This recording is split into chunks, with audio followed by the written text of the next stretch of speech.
Chet, just after going through this experience for the first time, playing all 82, but also the playoff experience, just how valuable do you feel like everything that you've gone through this season is for you personally? I feel like it's been extremely valuable. I like to take all the lessons, the good and the bad, the wins and the losses, and try to make the most of them. And going into the summer, that's the plan. We were just talking to Shane and a couple of other guys, and they were saying just how fun this season was, just how connected this group was. From your perspective, just how much joy was there just between this group, both on and off the floor? It's hard to put in words. I haven't been on,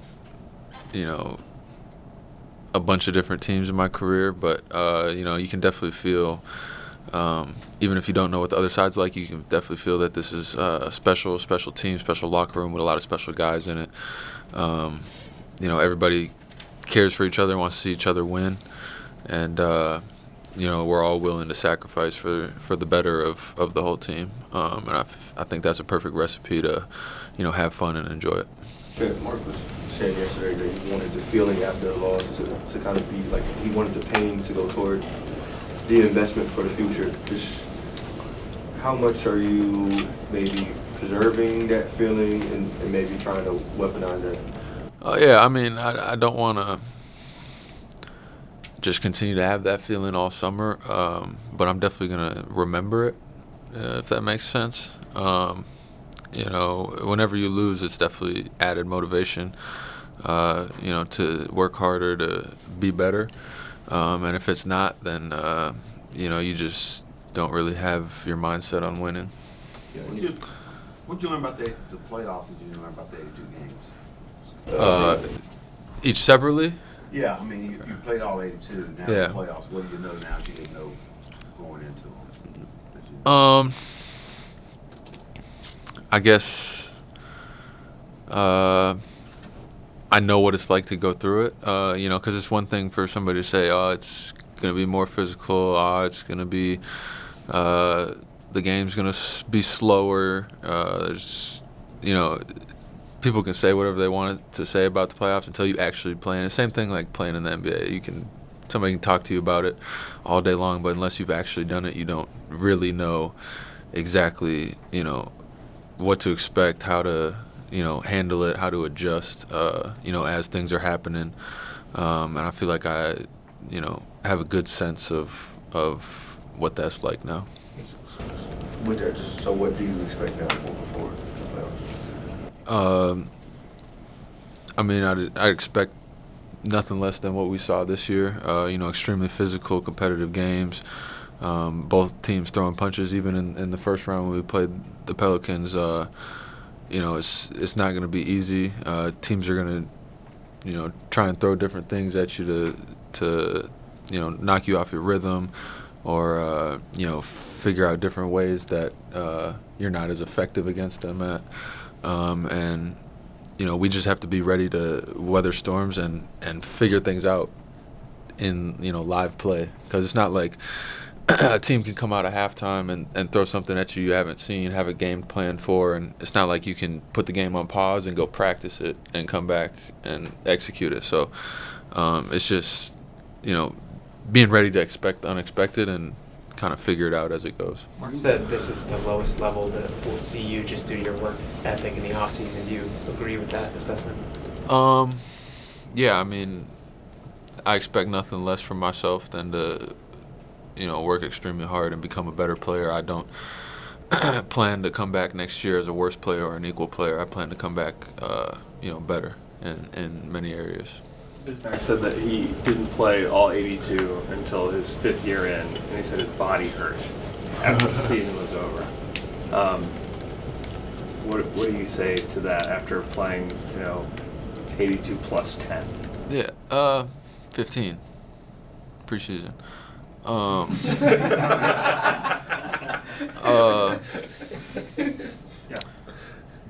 Obviously, there's a lot of bumps and bruises, and you play through things here, play through things there. But I'd say the biggest thing coming out of it is the fatigue, both mentally and physically. physically, just because it's not as bad in the playoffs. You have less travel, more time between games. But the fatigue in the season is, especially like that January month, back-to-backs, traveling from one city to another on a back-to-back it's almost impossible to recover in the way that you need to for the next game. So sometimes you're just going out there and, this is what I got tonight. I'm going to just give it all. But it's not you at your highest level. So, I wouldn't, trade playing every game to sit out a couple to, say I didn't have to go through that. I think it was all worth it. Was that something that you had set out to do before the season started, that you wanted to play at 82, or is that something that was just like, no, if it happens, then it happens? I guess you could say a little bit of both.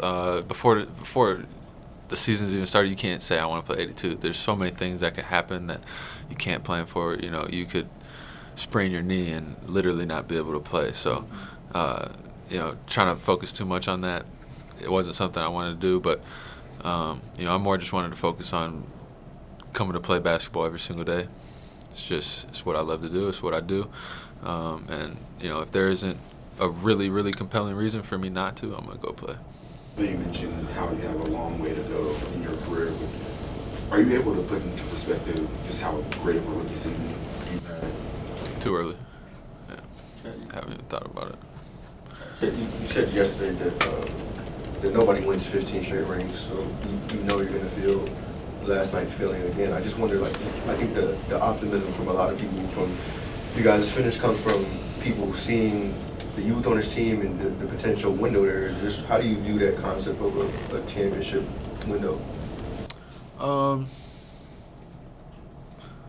In this league, nothing's guaranteed, and things change so fast that all we can really focus on is improving to the best of our abilities and being the best team that we can be coming into each year. And that starts now for next year. And we can't worry about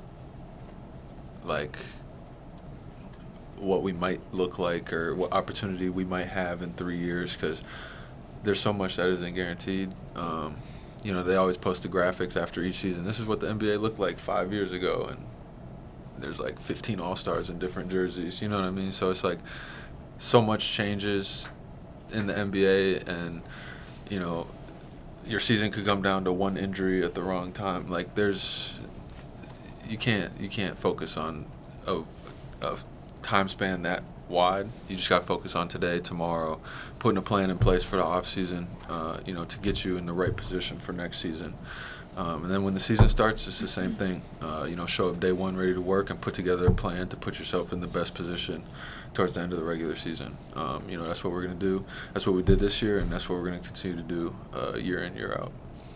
Is there a moment from last season where you could have played that you look back on from maybe like a conversation or an interaction you had with somebody that you look back on today, maybe to help you throughout the season? I definitely thought back to it, whenever something was challenging, or I woke up really fatigued on a back-to-back type of thing. Just being grateful that a year ago I wasn't even afforded the opportunity, so now I have the opportunity. I gotta, I owe it to myself and the people who helped me get back to being healthy and able to play. I owe it to myself and them to, go out there and take full advantage of the opportunity. I don't know if you're going to work out with any players or anything, but how much do you look forward to those summer workouts with those other players, greats like KD? I love the off season. I love working out. I love playing pickup. And you want to play pickup against the best players that you can find. So, whoever's willing to get in the gym and hoop, I'm gonna be there. There are some guys that say they don't want to work out with other NBA players because they don't want to show them what they have. There's some guys that love working out with. What made you decide that you want to work out with other NBA players? I would say I don't have the arrogance yet to be I don't need to.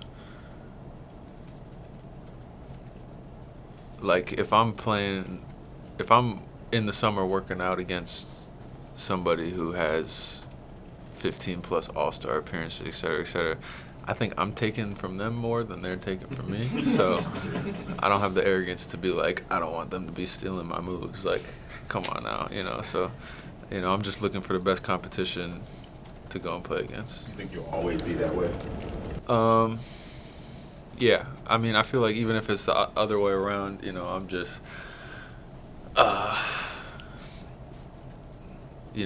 the like artist in me of like the way I look at basketball. I just want to push the game forward. So if there's a young dude who wants to come in the gym and, get working, I'm gonna think back to myself now and be like, I was in that same position. As long as they're going about it the right way and treating the game with respect, like come work out, let's do it. Chet, you're coming off a series against the Mavericks, against two of the more creative finishers in the entire league with Kyrie and Luka.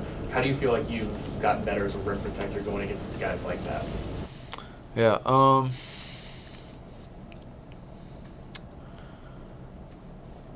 it's tough because you don't want to let those two get close enough to the rim where you even have to protect the rim. You try to get the ball out of their hands and force other guys to beat you at the rim. So, there's a delicate balance of that. But, great players make great plays. Kyrie got to the rim for some crazy finishes a couple times in the series. And, Luka as well. You got to respect the passing. So, it makes you hesitant sometimes. I mean, it's just getting that experience and understanding how different guys play, how they make reads, what they like to do.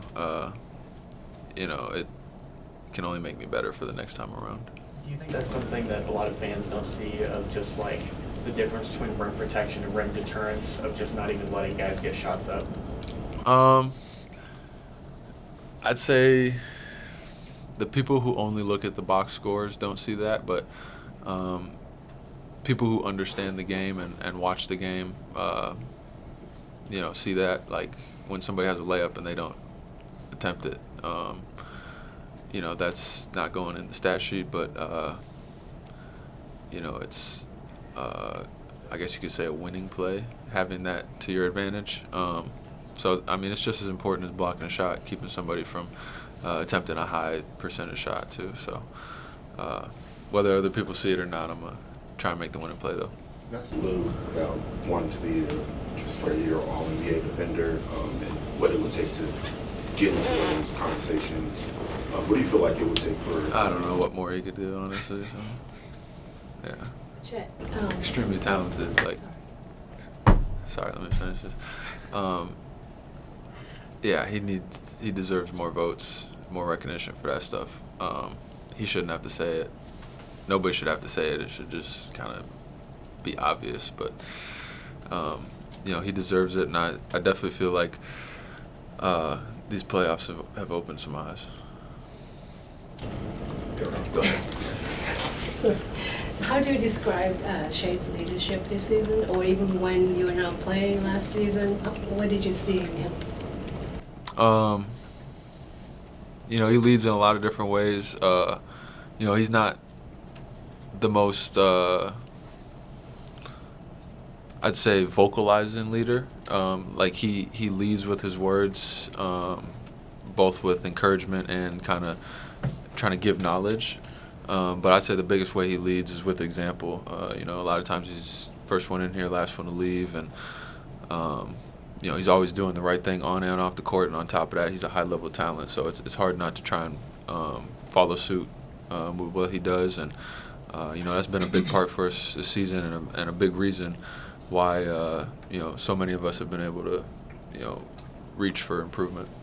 Do you plan or want to play with the select team this summer? I don't know. I haven't even thought about that yet. So, yeah, I don't know. We'll see. Shea said that he thought that this group could win a championship if you guys put the work in. Do you agree? I mean, yeah, I'm always say if you put the work in, anything's possible. So, I agree. Anybody else? Chet, have you rewatched any part of last night's game? Yeah, I've seen a few of the clips. There were a couple clips I rewatched during the game. when I was on the bench, like telling our video guy, pull that up, let me see it one more time, so that I could kind of see from a bird's eye perspective, see the play and what mistake I might have made. But I haven't watched it in its totality, no. Have you seen the clip of the lob with 20 seconds? Yeah, I saw that. Just now, after you digested all of this, like, what do you make of that play? What it meant in the moment? What you thought it could have been? I think it was a great attack by Shea to get downhill and force the help, and then make the right read. And I was able to go and finish it, and it was the right play, and we executed it well to give us a lead with 12 seconds left or whatever, which in any game you'll take. You always want a lead with 12 seconds left, and then that doesn't guarantee a win. So credit to the Mavs, they were able to make a play on the other end and win the game. And I know the next play kind of will make it swept under the rug, but is that maybe the craziest play you've ever made that you didn't decide again? I don't know, honestly. I don't think it was like a crazy play. I feel like it was a pretty normal play. It was just at a significant time, I guess. Anybody else? Thank you, Jet. Thank you, Jet.